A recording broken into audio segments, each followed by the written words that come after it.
You're listening to There's a Lesson in Here Somewhere, a podcast featuring compelling conversations with exceptional people.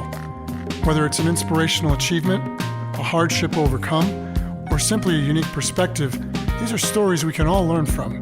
Here are your hosts, Jamie Serino and Carlos Arcila. All right, thank you for joining us. You are listening to or watching There's a Lesson in Here Somewhere. I'm Jamie Serino. And I'm Carlos Arcila. And we're joined today by Dan Holtzman. Dan is a principal of a high school on Long Island, and he's been in education his whole career, which is about 120 years, a 120-year career. Started off in a schoolhouse. Yeah, he started off as a teacher and then became a department chair, then an assistant principal, and now he's been a principal for quite a few years. That's great. So we're going to explore the topic of mental health in teenagers and adolescents. If this is something that triggers you, we may touch upon suicide. The suicide hotline is 988. And just want to let you know that there may be some topics in here that may trigger you. But we're going to start by having Dan kind of introduce himself and maybe fill in some of the blanks that I left. So Dan, over to you. Thank you, James. So I started off my career in 1997 as a social studies teacher until 2005. Just for the purposes of facts, I was actually not a department chair. I went from a high school teacher to an assistant principal. I was assistant principal in two different high schools for a total of 3 years, and then became high school principal in another school on Long Island, and now in the current school that I'm in. This is my 27th year in education and my 15th or 16th year as a building principal. Oh, that's excellent. Great. Yeah, it's actually very unique when you think of that, right? Like that's a pretty early stage to be a principal. Oftentimes, Yeah. I think of my principal, I don't know why I always picture You think of an old person, with great hair. Like with a Yeah. wizard hat and a long Yeah. beard and everything. Exactly. Yeah. Barking at kids. Yeah. Yeah. So a minute in, and I was already fact checked. You're already fact checked by your guest. Fact check everything that I say from here forward.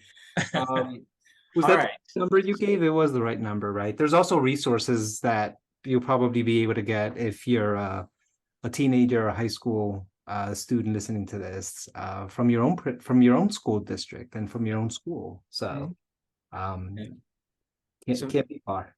Maybe that's a good starting point. So Dan, why don't you tell us a little bit about when you see some students having difficulties, what's really the first step, or what's one of the first things you see, and then one of the first steps you take? So generally, it's a report. A teacher or a faculty member, staff member, or even a friend will report something to either an administrator, a dean of students, or to their respective guidance council, or a mental health member of the mental health team. Because we have 8 guidance counselors, 3 school psychologists, and a social worker. So there's a lot of resources, particularly in my school.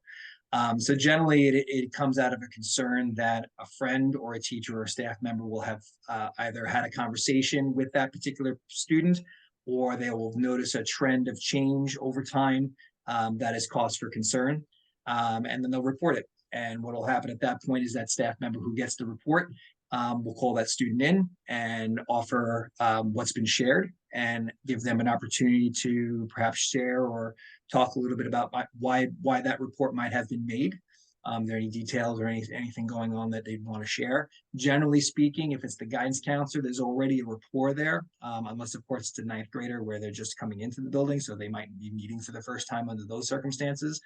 And same with the mental health team, unless it's part of a mandated counseling situation, that could also be the very first time that the mental health person is meeting that student, and vice versa.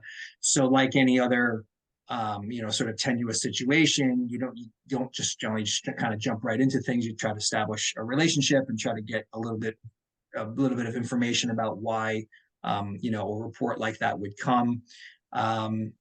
And depending upon how that conversation goes, or how long it takes to get to that point, if there's any kind of suicidal ideation that's been reported and or admitted to, we do a threat assessment.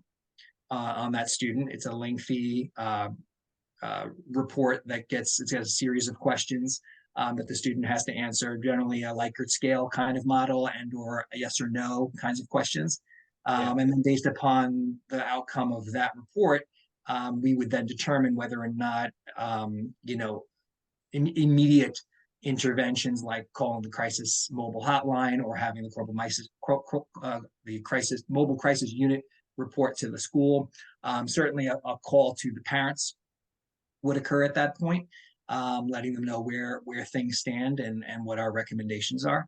If it's not a situation where we believe that the student is a threat to themselves, that phone call to the parents still gets made, and recommendations for follow-up in terms of either going and seeing their primary physician and or giving them resources to seek out counseling services if the student may or may not have already been in counseling, to try to get that student the support that they need. And the problem is, and this could be a whole separate podcast, but is the difficulty in actually getting an appointment in a timely manner, unless you were actually taken to the emergency room or brought to a psychiatric hospital for evaluation. Trying to get into any kind of private therapy could take 3, 4, 5, 6 weeks because there's just a lack of resources depending upon the family's financial standing, insurance, and availability of the person or persons that they're trying to contact.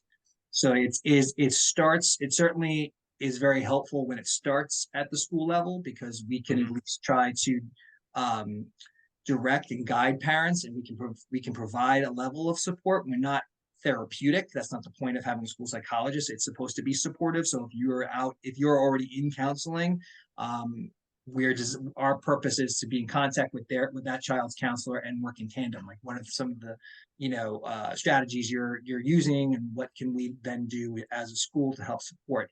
So it's supposed to be more of a team approach, not necessarily therapeutic.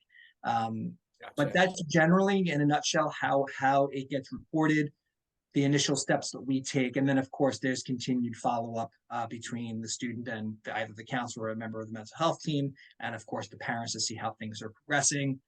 Team meetings with the teachers, notifying them of the students having some struggles without necessarily getting into details, and to keep an eye on it and let us know, keep in touch with the parents and keep in touch with us. And here's some things, here's some steps that we're taking, here's some steps that you could be taking, kind of trying to give some suggestions and recommendations for how to handle that student moving forward, because they could be vulnerable, they could be upset, they could be lots of things, they could be going through the gamut of emotions. So you want to try to guide the teachers in a direction that helps support the student in the best way possible. So maybe grades aren't the issue at that point, maybe extension on deadlines is a thing, and just sort of letting certain things go without addressing it, or whatever it happens to be. Every situation is different. But that's a really, a real skeletal version of what happens. That's a set of really good resources. I think back, and it's not to date myself, but I think back, you've been in the system now for 27 years, but I think back, 30 years ago or whatever, when we were in high school, like those resources, I don't really remember them being there, right? Like, I'm imagining it's evolved and it's probably more organized now, and there are counselors. Like I mean, I don't even remember having they were always there, Carlos. They were always there. I think that mental health, though, wasn't in the forefront that it is now. I think that people saw the social worker or the school psychologist for real extreme situations, and I'll speak for myself. I mean, and Jamie and I went to high school together. I don't really recall having friends within our group, within our friend group, that struggled emotionally or struggled where they went to counseling. And going to counseling wasn't a thing that we talk about, or did. Right. And if it was happening, it was kept really quiet. Whereas now everyone's pretty much much more open about saying, "Oh yeah, I've been going to a counselor or a therapist for years. I'm on medication for depression." Like, it's sort of not fashionable, but it's certainly people are far more comfortable with with sharing that kind of information that maybe when we were in high school and college, we were very sort of, it was very It was definitely like under the secretive, radar. private, absolutely. Because Yeah. there were a couple of kids that I knew that were seeing the guidance counselor more often than other kids and stuff, and it was so private and secretive. So you mentioned something about getting an appointment, and I remember talking to some intake people, and they were saying that there would be lines out the door and not enough beds, and a lot of these people were teenagers. So this was during the pandemic when I was hearing these stories, and then I think we're hearing stories about having trouble getting an appointment for like a counselor or a therapist. So what have you seen change? Pre-pandemic, pandemic, post-pandemic? So pre-pandemic, I've been a principal since 2008. And so you went from 2008 to 2020, which is when the pandemic hit. So for that 12 or 13 years span, mental health was an issue. We saw it growing as a concern each year. The one school district I had, I think 7 or 8 suicides, 9 suicides in the time that I was there. And we had what I would describe as a very strong mental health education program. Not even so much the team that we had, but we had a program that raised awareness, that taught kids, particularly ninth graders we did the program with, about identifying the signs of depression and recognizing the trigger words when it related to suicidal ideation, and where to go, who to report it to. And even if it was 2 o'clock in the morning, or it was in the middle of the summer, or it was on a weekend, or it was in school, like we gave them the gamut. In fact, our program, we were invited one year to present, the students were invited to present at the American Foundation for Suicide Prevention's annual conference in Suffolk County. And our program was student generated, student run, student facilitated, along with adults. And they wanted us to present to the other schools, other school faculty, as a model program. So I felt that we had a really strong educational foundation. And yet, almost every year, we still had suicide. And it's terribly saddening. It's terribly frustrating to that feeling of helplessness, that we all felt, that we're trying to reach everyone and we're trying to connect and we're trying to do all these things, but yet for some reason or another, this particular student in that particular moment believed this was the only answer. And to never have gone through that is difficult for people to even understand how you got to that point. So it's kind of like anything else that you don't experience. If you've never been through it, then you can't sit in judgment on it. Like, why would a 15-year-old, 15-year-old be so upset about? Like, you can't be. People tend to be flippant about it, because what is a 15-year-old stressing out? Why is a 15-year-old depressed? Whereas what a principal of mine, when I was a teacher, said something very poignant to me, and I've carried it through since. There was a situation where there was a breakup between 2 students, and the male student was really upset. He punched a window, ripped his hand open, the whole thing. And the principal was really calm about it. He's like, what people don't realize is that the kids, even though they're 15, 16 years old, are feeling emotion. They're feeling sadness. They're feeling hurt. They're feeling heartbreak, just like anybody else would. Just because they're younger doesn't mean they're going through, they can't go through or are not going through emotional turmoil. And I think that was something, and that was probably 99 or 2000 when he said that to me. And I still think, to some degree, I think it's lesser now, but I still think to some degree, adults might, particularly parents, might not necessarily wrap their heads around the fact that their child could very well be suffering and be tortured like that. And not really understand why, not truly appreciate why that is. But I think so through that time, mental health was becoming more and more of a talking point. It was becoming more and more of a focus in schools.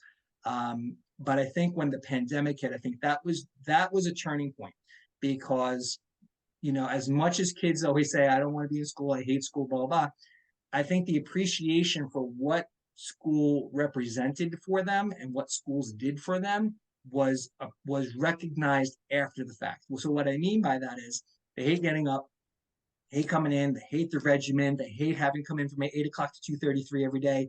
and having 40-minute periods and going from here to there and having watchful eyes on them, blah, blah. Okay, fine. But then we ripped that away from them at a moment's notice. It was gone. They had no structure. They had no one looking after them. They had no one on their case. They could sit in their room, in their pajamas, in the dark with the camera off on Zoom, learning English or social studies class. So then that isolation, that feeling of alone, being disconnected, not being able to leave your house, not being able to communicate, see anybody face to face except this way, I think was the pinnacle that set anybody who was already on that edge over that edge. I think it exacerbated the people who were already sort of managing their symptoms and managing their depression and anxiety. I think that pushed it a little bit more to, I think it pushed it a little more to the severe side. So when we finally got back, kids, honestly, it was like they never went to school before.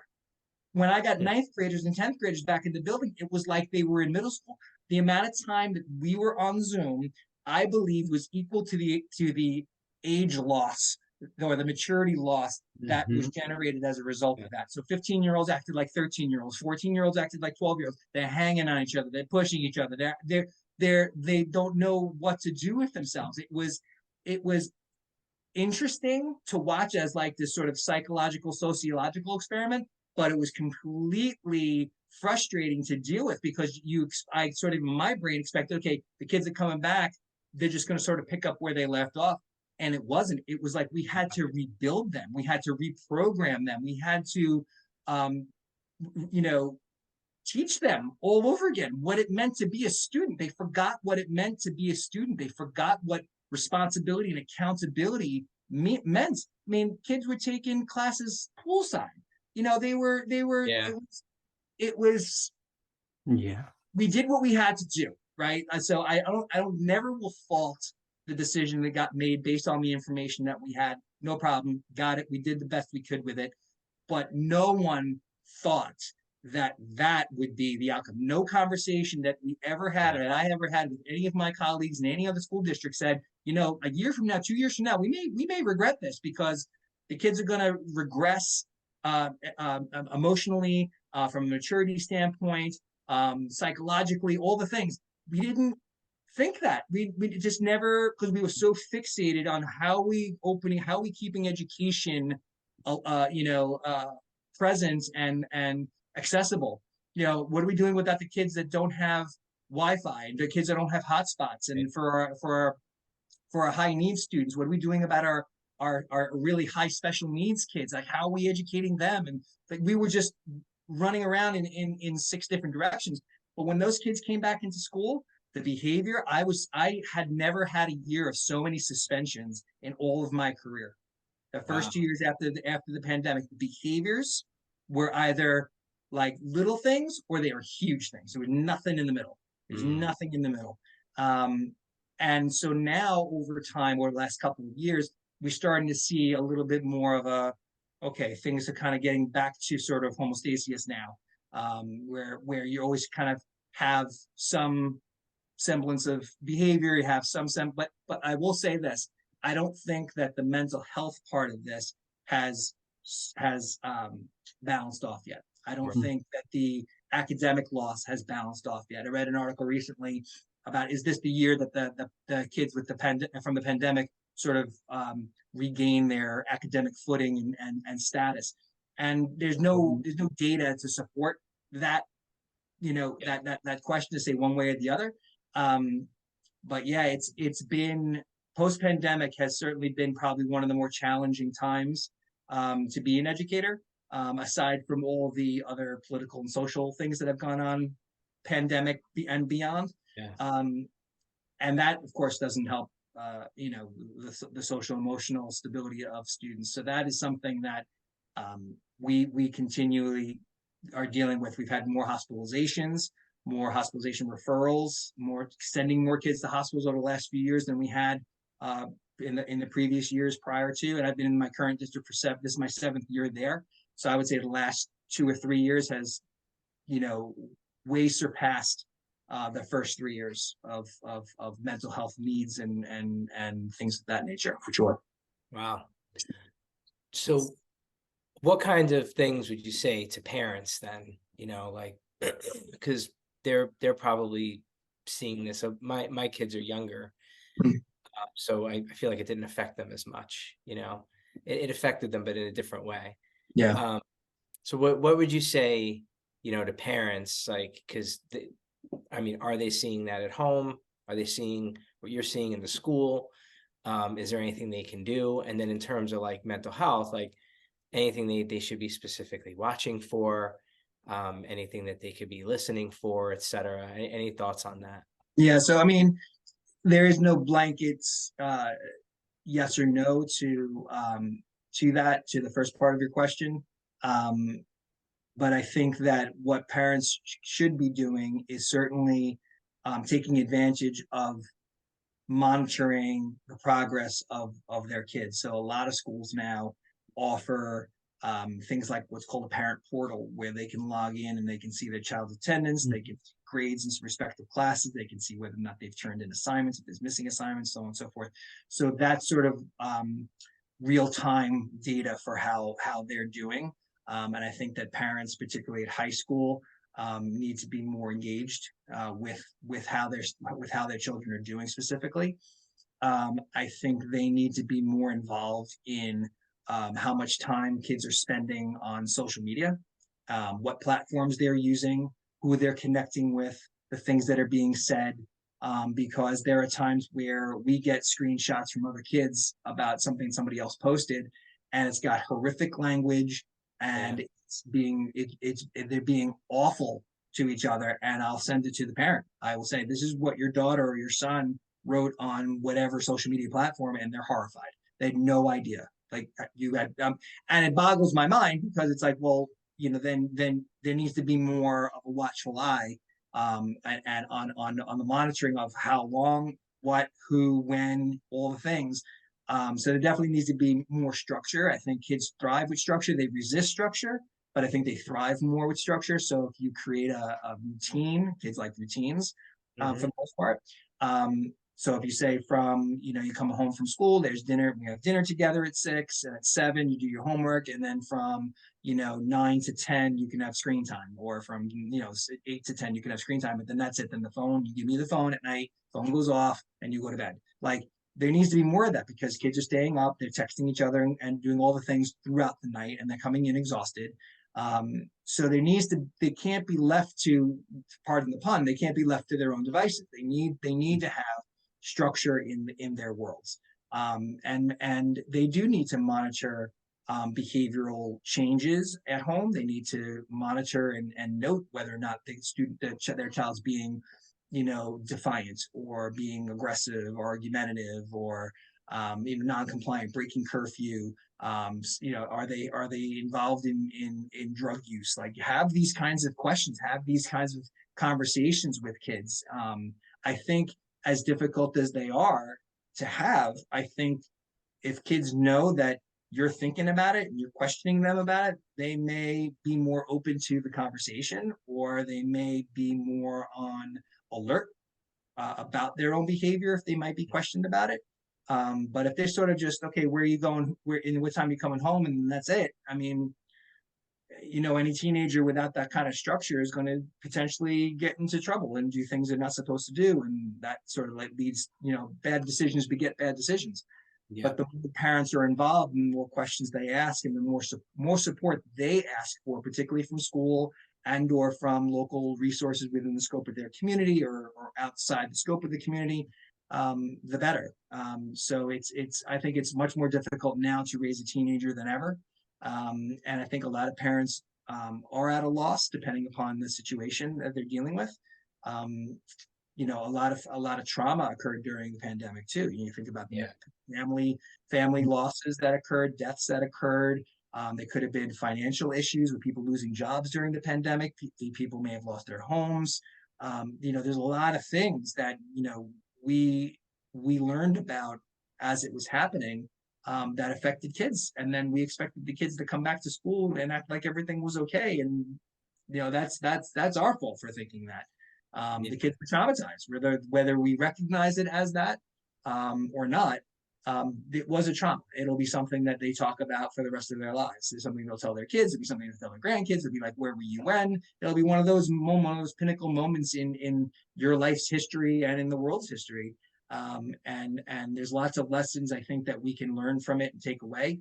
And most importantly, I think, is the recognition that that kind of dramatic change in routine and life, the life alteration for a teenager that's still developing, Right. was dramatic. The impact Yeah. was It's an interruption of identity development, you know. Sure. So like you're saying, they return to school and you're expecting them to be at within a certain range, like within a certain, I guess, identity, and they were Yep. still maybe in the old one, right? Yeah. Or in transition or something, and their brains are still developing, right? Mhm. And so Yep. some interruption there probably, and Mhm. then getting back to social media, that's something that no one has figured out yet. It's Right. just a brand new thing for all of us to be dealing with. And what I always thought of with social media, which I think is interesting for adolescents and, you know, people younger than us, like we grew up and we developed our identities, then we went into social media, right? I think young children, adolescents, they're developing their identities and they're also developing, I think, their digital identities like at the same time. Yep. And how do those two things, you know, interact? Do they remain They separate? blend. I think they blend. You know, I think they either blend or they try to create an identity for themselves through social media that doesn't really exist. right. You know, because they're not being their true selves. And I think it's easy, you know, it's easy for us to say now after our life experience, but think about it. When we were in high school, you know, we tried to kind of carve our own way through, but we were always highly influenced by things on the outside. We were always influenced by what was popular or what everybody was, quote unquote, everybody was doing or what everybody was wearing, or, you know, the music that people were listening to. Like, we were always very influenced by outside sources. So it was really difficult. Like, the people that actually formed their own identities and were like happy with who they were sometimes outcasts, because they weren't conformists. They were their own person, and we didn't appreciate that then, but we can appreciate it now. But it's Right. really difficult for a teenager to say, this is who I am. And those that do and stand by who they are, and no matter what, I love that. I mean, I support that always, and the kids know that I do. And the ones that are the conformists, you always know, and the ones that try to be tough behind the social media platforms and say the things and write things that they would never actually say to a person to their face, and use this Right. kind of horrific language and be mean to one another and tell each other to go kill themselves. And like, they have no idea the impact of words. They have no idea. They're saying these things because the keyboard empowers them, and they feel like they're invincible. There's an invincibility. There's nothing that's going to happen. I'm untouchable. Hmm. Uh, Do and you Yeah. think whatever happens, happens. do you think then that there should be some type of curriculum adjustment based on some of these observations and changes that you're seeing? And I think that just the industry and education is seeing that should be kind of cropping up or being at least considered. Yeah, I mean, social emotional learning Yeah. has been a major component now of schools, particularly at the younger levels. You know, being bucket fillers and being kind and being gracious and all, Hmm. you know, and being accepting and all the key, you know, buzzwords. Um, and that is part of that sort of things that are embedded within curriculum. Um, so yes, I think that there should be even a greater focus on it. But to be honest with you, you know, it really depends on a person and a community's perspective Mhm. on social emotional learning, whether or not they believe it is a focus. Sometimes you're kind of fighting an uphill battle, even Yeah. though the district and the schools might believe that X is the right approach. The community might push back and say that no, Y is the right approach. I am a personal believer in the philosophy of social emotional learning. I think that they need to get it from multiple sources. I think parents are a huge influence. I think schools can be a huge influence.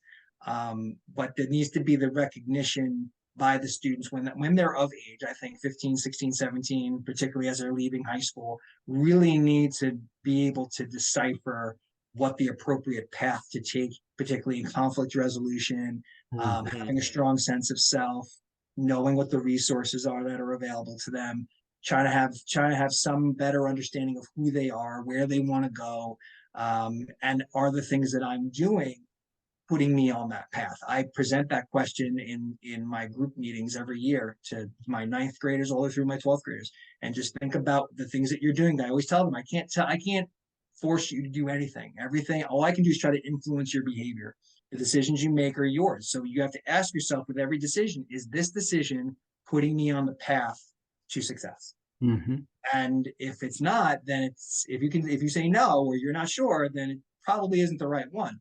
But now add mental health to that equation, and then that sort of clouds the thinking, it clouds judgment, the underdeveloped brain, like Jamie pointed out. There's a whole host of things. So we say, when parents just say, I always tell my kid to do the right thing, they're just words. Do the right thing is just words. It's a slogan, it's a Nike slogan too. So it doesn't mean anything unless students understand what that looks like and they experience that, and it becomes sort of this habit of mind to do the right thing. What does that look like? And to be able to be strong and stand firm in your principles and your beliefs and not be swindled. That's asking a lot of a kid. It's asking a lot of an adult. Certainly it's asking a lot of kids. And then so all that societal pressure, coupled with the fact of them not necessarily having a strong sense of self, add social isolation to that, add behavior to that, add poor academics to that, add tension that creates in the house. It becomes a problem. It becomes an insurmountable problem for a teenager to handle on their own. And to your point, if you're depressed or you have anxiety, that's active in part of your brain. It sometimes prevents you from making good decisions, from allowing access to, the sort of front part of your brain. Right. So I think I read that the World Health Organization, something like 1 in 7 adolescents has anxiety or something like that along those lines. I think it might even be greater than that.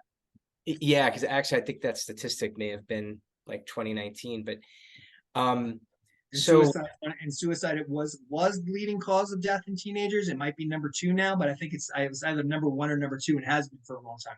Yep, I saw that too. So I mean, with the anxiety, you wonder, are we just better at diagnosing it, or is there that much more anxiety? And what would you have to say about that?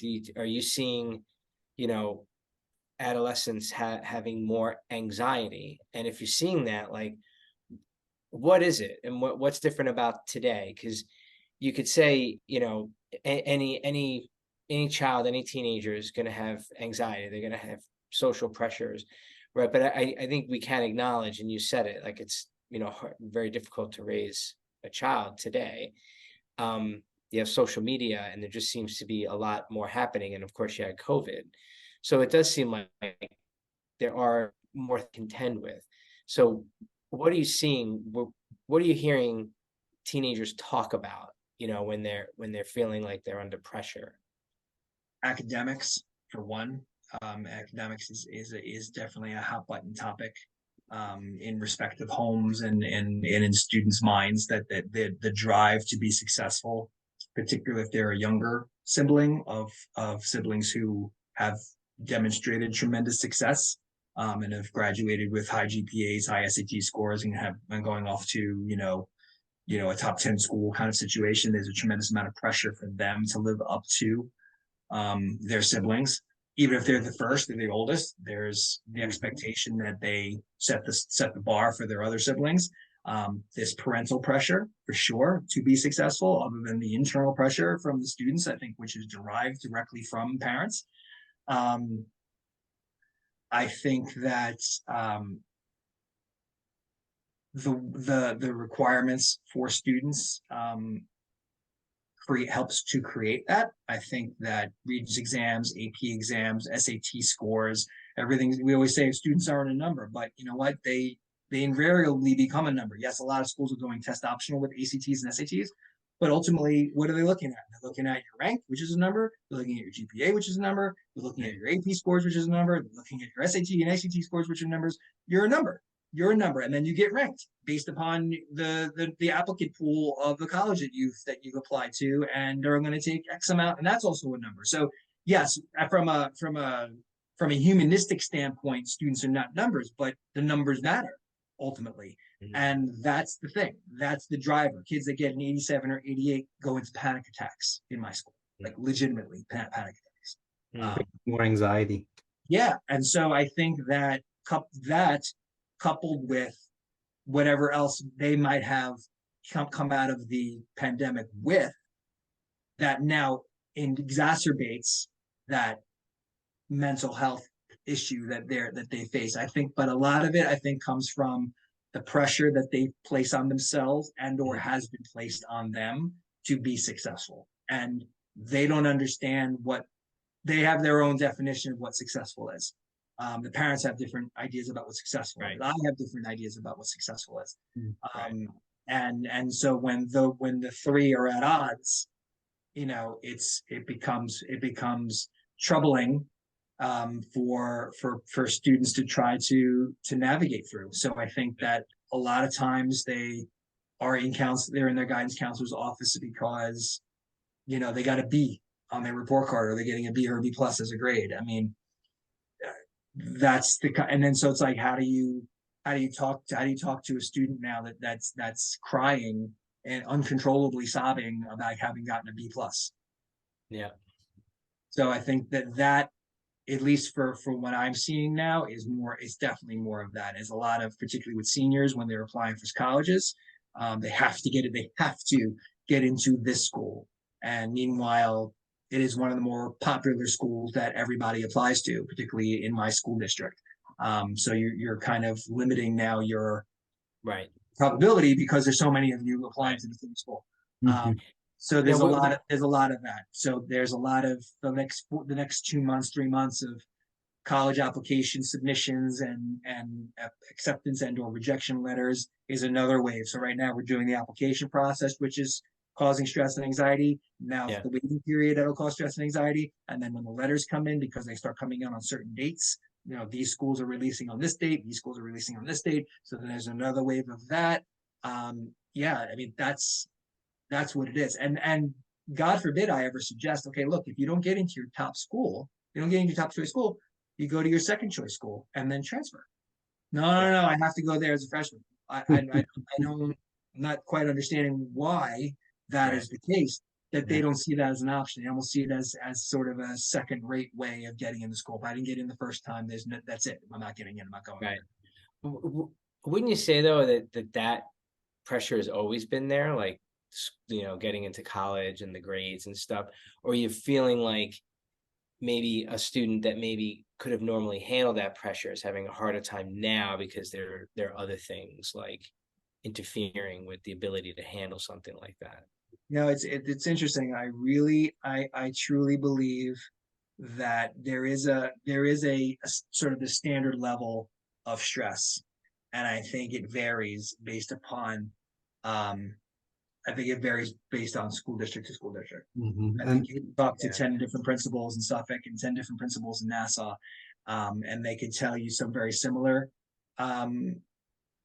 senses of what's happened, and tell you some things that are just like, no, my kids are just happy if this happens, or my kids are happy if this happens, and my kids are only happy if this happens. Like, I think there's a standard stressor that exists just with that whole process, but I think it really what really drives it is the community, the school district, all the expectations that kind of surround that.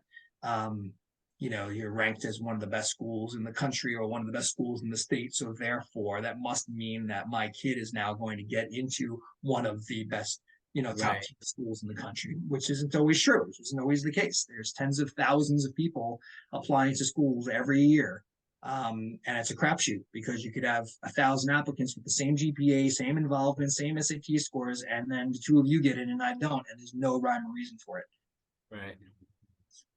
You could see how that would create just additional anxiety, the numbers game, because it definitely is where you rank. The everything from the essay that you have to write, the recommendations you have to get. I think, Jamie, to your point, I don't know if it was like that before, right? I think it was it wasn't as standards based. And I I think think that it was more matter of fact. I think it was okay. So we're in our senior year. Okay, we have to start applying to schools, and sort of what happened. And we had a couple of reach schools. We had a couple of schools we felt pretty sure about, and then we had our safe schools. Like that sort of mentality still exists, but I think just the pressure of maybe those higher tiered schools is something. I don't know. It's not an exciting time for them. It's a time of extreme stress and anxiousness and nervousness and feelings of inferiority and failure and all the things that come with that. They don't roll with it necessarily. It becomes internalized, and we try to explain that there's no real rhyme or reason for why one gets in and one doesn't, but to sometimes it's just not. It's people just sometimes don't hear that, and this is why we don't rank. My school doesn't actually rank its students because we have so many students that are in the 90 to even 100 plus average that, as an example, you could be in your 50 percentile with a 90 average, and how is that going to serve you when you're Right. applying to schools? So our school is so academically successful that we actually don't rank. Right.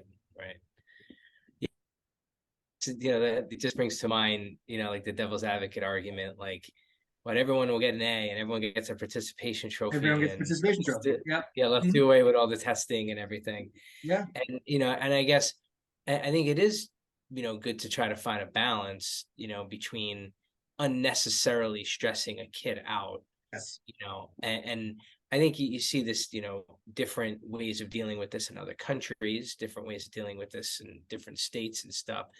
But I don't know that anyone has really found the answer, because not enough testing, and maybe they won't learn, or there's no way to really measure, like you're talking about, too much, and the child is like, stressed out. Becomes part of like you said, it becomes part of the fabric of the culture. Like, think about it. Like, people hear about weddings on Long Island, right? James, the weddings on Long Island. It's a $1 billion industry on Long Island, right? But you go to other states and weddings are like in a park on picnic benches. So it's embedded within the fiber of who you are, where you live, and what we have sort of created as the expectation. And so they ask me, like, what do I think? I'm like, my answer always is every student ends up where they belong. Wherever you got in is where you belong. So if you didn't get into your top tier school, then you know what? You'll end up where you belong, and you'll be great. Yeah. It's not the only option. You're not locked in. I explain all the time. I'm not ashamed to admit that, I went to a community school too and transferred. Like, it's fine, depending, to save some money. I encourage that all the time. Go to a community school for a year, figure out what you want, figure out what it is, the direction you want to go, and then transfer to the school of your choosing if you don't get in this first time around. But that's not in a lot of people's minds, that's not always an option. It's more important about the status, being able to keep up with the Joneses and be able to compare. Yeah. And that's not healthy either. When you're being compared, right, even amongst your siblings, that's not fair. That's not healthy, because you have kids who are different, are going to perform differently, think differently, want different things, and that kind of has to be respected. You're not raising the same person. I tell my teachers that all the time. You have 5 classes, you wrote one lesson, you can't implement it the same way in every single class. You have 5 different classes. Mm-hmm. All the kids in each of your respective classes are different strengths, different interests, different weaknesses. Some are more energetic, some are not. And you have to adjust accordingly. So you have to do that with kids too. You have to do that with your own kids. Yeah. I guess you're fortunate to be in a district where that is, a key concern versus environmental concerns like crime or food insecurity and things like that. My district has a considerable amount of that. Yeah. Oh yeah. My district has about 20% of my population on free and reduced lunch. Wow. Yeah. I think everyone's always surprised at how high the number is, like no matter where you No are. matter where you are. Mhm. Yeah. Yep. And Yeah, it it's doesn't matter. high. People think certain towns or certain communities Yeah. are generally some are more affluent than others. I mean, Long Island is one of the most economically segregated places in the entire country. Mhm.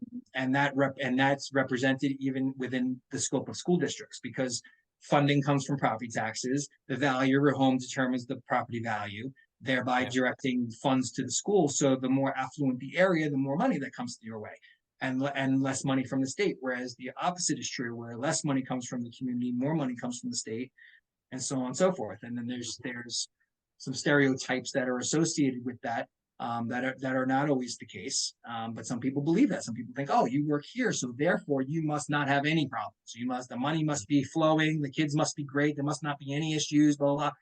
And a school is a school. Kids are kids. There's going to be problems no matter where you are. Every school is going to deal with this on some level, to varying degrees, and Okay. for different reasons. But ultimately, in the end, kids across the state, across the country, deal with mental health issues. Yeah. The common theme that I keep hearing from you then is like the involvement of parents. Like it's so vital, Mhm. that component when it comes to mental health. I think, the involvement, guiding your child, making sure that there's a sense of security growing up, that you're involved with the child's grades, the school, their decisions, the fact that competition is everywhere, and how do you deal with a competitive environment. Parents, it's incredible to know how influential parents are. And another key component, Carlos, is the acceptance that your child needs help.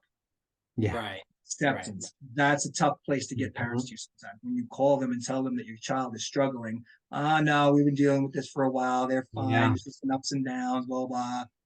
It's always more than that. It's always more than that. And so getting parents to that point where they finally say, most parents are good. I will say that Yeah. most parents are like, thank you so much. I appreciate it. We're going to take care of this, blah, blah. And others, it takes a little longer to get there. So the sooner you get there, the better. Yeah.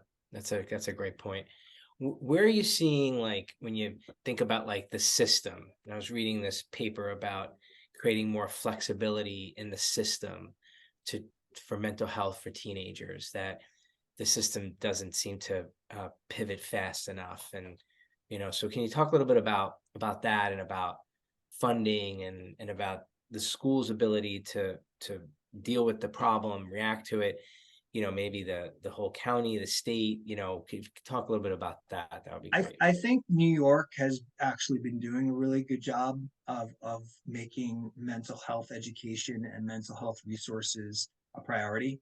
Um, and I think it's certainly something that has shifted over time. And I think it was even shifting before the pandemic, but I think since the pandemic, it certainly has become much more of a prioritized focus. My district has been very receptive to our needs and to our requests. So, as an example, when I first started, I had two psychologists, full-time psychologists, and I shared social worker with the middle school. So my social worker was with me 2 or 3 days a week, and they were at the middle school the other couple of days. So that was when I started. Now I have 3 full-time psychologists and a full-time social worker, and I had 7 counselors, 7 guidance counselors. Now I have 8. So my district has been very receptive. On top of which, we have a growing ENL population, and we have an outside counseling service that focuses solely on working with my ENL students and their families, because those students have come with significant trauma from countries that they've come from, how they live, the experiences that they had, where they live, getting to the United States, and the adjusting and all the things. We have a specific outside counseling service that comes in and deals only with my ENL students and their families. So, and I think that has been part of, I'm not going to toot my own horn, but I think that having come from a district where I was so mental health focused and brought that with me, that over the period of time that I've been there, we've been able to have these conversations about what the needs are and where some funding, additional funding needs to go to support the kids. And that's sort of been a district-wide initiative. Other schools have received additional supports as well, because a lot of the schools, if not all the schools, are seeing the same kinds of things. So I'm very happy with how things have been progressing, at least in my district. And I think that we certainly continue to monitor and document and show the data of the amount of time we spend and how many referrals we've made and programming that we do. So I brought in, like, when I was doing in my previous district, I was doing like a suicide prevention, and we've taken that program and developed it into a mental health week.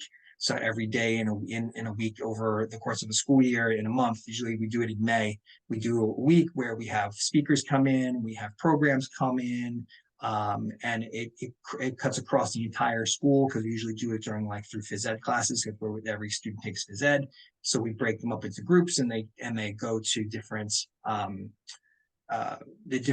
it's physical health, it's social well-being, emotional well-being. We do night events for parents. So it's something that we have been developing over the last several years. So trying to sort of bring that level of focus for the community as well. So I think that I don't think it's the system necessarily. I think part of it, at least from my vantage point, is what's available outside the scope of the school, and the ability for parents to get access, even if they've got the means, if they've got the resources, and if they don't have the means.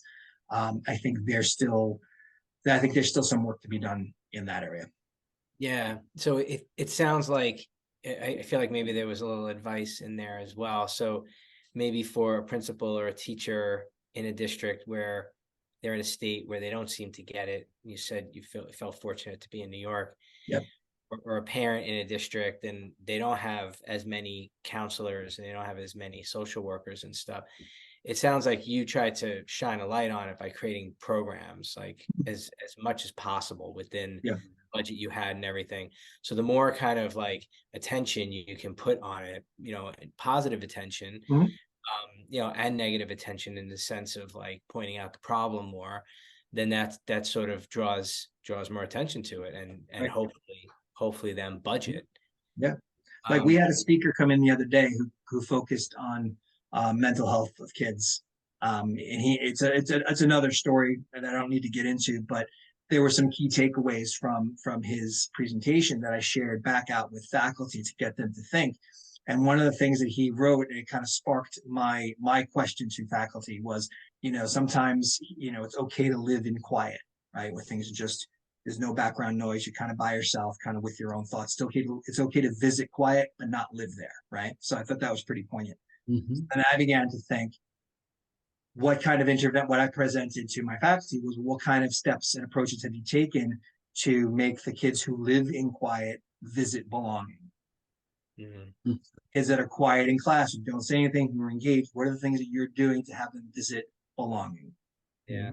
That kind of is the kind of little seeds that you plant to get teachers to think that, yeah, you know what, I've got 25, 26 kids in the room, and maybe 17, 18 of them are speaking, but there's 7 or 8 of them that aren't.